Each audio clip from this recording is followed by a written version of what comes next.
Jerusalem Post is reporting that you're 90% there in negotiations with Hamas towards a ceasefire deal. Would you say that's accurate? No, it's exactly inaccurate. There's not a deal in the making. Now, that's a little more of Israeli Prime Minister Benjamin Netanyahu telling Brian Kilmeade that Hamas has said no to multiple ceasefire deals. For more on this, let's bring in Reserve Brigadier General with the IDF and founder of the Israel Defense and Security Forum, Amir Avivi. General Avivi, it's a very interesting dichotomy between U.S. officials continuing to say that they're close to a deal with Netanyahu saying that's absolutely inaccurate. You heard our reporter there, Jeff Paul, reporting about CIA Director Bill Burns along with the UK spy chief saying they're close. We actually have a little bit of that sound. We can play you some of what he said. Listen here, General. I hope profoundly that both of those leaders are going to make that decision because, as I said, there's an enormous amount at stake here, human as well as... I think that decision has not been made by the two parties. Well, I think, we will make this more detailed proposal, I hope, in the next several days, and then we'll see. General, where do you see things? Are we close to a deal or far away? There wasn't even one instant where Hamas wanted a deal. Hamas is not interested in a deal. Hamas wants a regional war. It's hoping that Iran will do what they said they will do. If there will be no deal, Iran said they will shoot Israel, and this is exactly what Hamas wants. On the 7th of October, when Hamas attacked alone, they hoped that the whole region will join and they will continue the attack, and nobody joined. Now they see an opportunity for a multi-front war on Israel. They know that a war like that will ease the pressure of Israel in Gaza. They have this really aspiration for the complete destruction of Israel, and this is where they're going to. This is why they're not agreeing to any deal. They want to survive. They want to continue to rule Gaza, and this is something Israel cannot agree to. So Israel is not agreeing to an end of the war, and therefore they're also not agreeing to any hostage deal.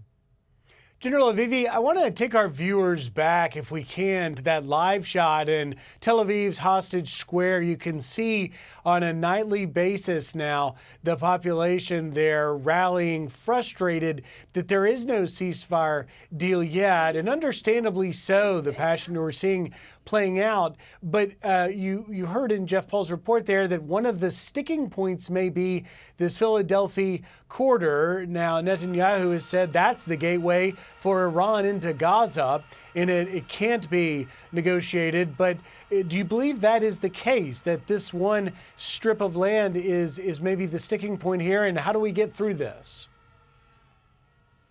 I don't think it's the only thing that Hamas is not agreeing to, but I know Philadelphia very well.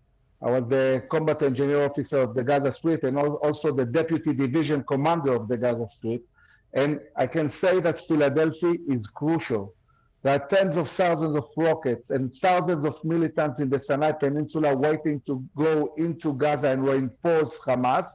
And also there is a real danger that those hostages who are not going to be released are going to be taken out of Gaza to the Sinai Peninsula and from there to Iran. We cannot allow a reality where hostages are taken out of Gaza and we completely lose the chance of liberating them. So looking at both the military side and the need to eradicate Hamas as a governmental and military entity, but also looking at the well-being of the hostages who are not going to be released at this stage, if there will be a deal, we cannot leave Philadelphia Corridor.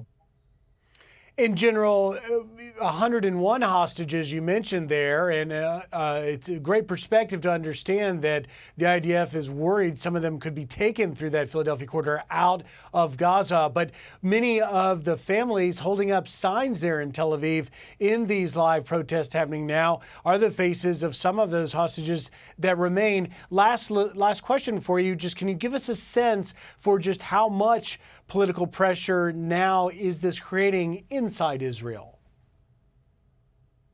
Well, I think that what is happening is exactly Hamas' strategy. Hamas believes that if Israel will go into civil unrest, if there will be elections, the war will stop. So they are really trying to pressure Israel, the Israeli society. The Israeli society and Jews overall care about every single person. It hurts all of us a lot that there are hostages there. They know that. But also, I think that the government needs to have an overall responsibility for the whole society. So we need to bridge between the wind to eradicate, they need to eradicate Hamas and bring the hostages. And at the moment, the only real path we have is enhance the military pressure, find the Sinwar, capture him or kill him, and destroy the infrastructure of the Hamas as a military organization. This is the only chance we really have to release hostages. Well, we continue to pray and hope those hostages will be released. Brigadier General Amir Avivi, thank you for your time. Hey, Sean Hannity here. Hey, click here to subscribe to Fox News YouTube page and catch our hottest interviews and most compelling analysis. You will not get it anywhere else.